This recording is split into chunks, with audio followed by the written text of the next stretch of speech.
Beberapa pendapat tentang peristiwa gerakan 30 September 1965. Brigjen Herman Saren Sudiro menyatakan bahwa pelaku utama dari gerakan 30 September 1965 adalah Partai Komunis Indonesia.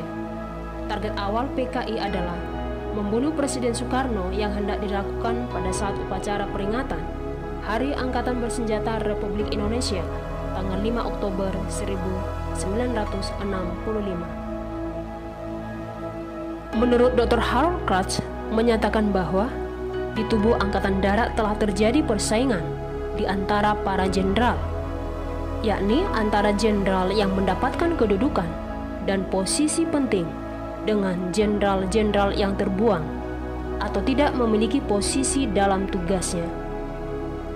Keadaan ini dipandang bahwa kekuatan pasukan Angkatan Darat telah lemah, sehingga kondisinya dapat dimanfaatkan oleh para pimpinan gerakan 30 September 1965 untuk mewujudkan cita-citanya. Menurut Brigjen Suharyo, menyatakan bahwa Soeharto termasuk jenderal paling senior. Namun, apakah ada hubungan antara Soeharto dengan peristiwa gerakan 30 September? Hingga saat ini masih merupakan suatu benang kusut dan belum dapat dibuktikan dengan pasti apakah ada tokoh lain di balik tokoh-tokoh PKI.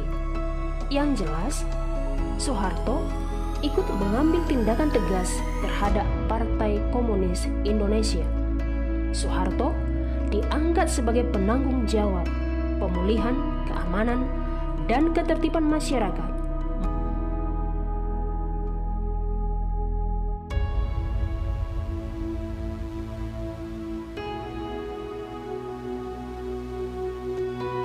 Menurut Mahkamah Militer tahun 1979 dalam keputusan Mahkamah Militer menyatakan bahwa tokoh yang dianggap paling bertanggung jawab terhadap munculnya peristiwa Gerakan 30 September 1965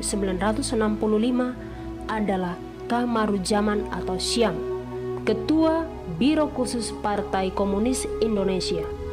Kamaruzaman selalu berusaha untuk menyusupkan paham komunisme ke segala lapisan masyarakat.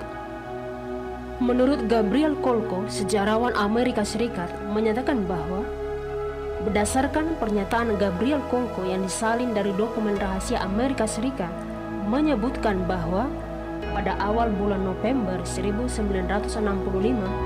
para jenderal dari TNI Angkatan Darat di Indonesia meminta bantuan kepada Amerika Serikat untuk mempersenjatai kaum anti-komunis dari kalangan keagamaan dan pemuda nasionalis. Kolonel Sukendro, perwira Intel Angkatan Darat, menyatakan bahwa sebelum peristiwa gerakan 30 September, ia pernah menerima daftar nama para jenderal yang akan terbunuh muncul dalam gerakan 30 September 1965 dari pemerintah Cina.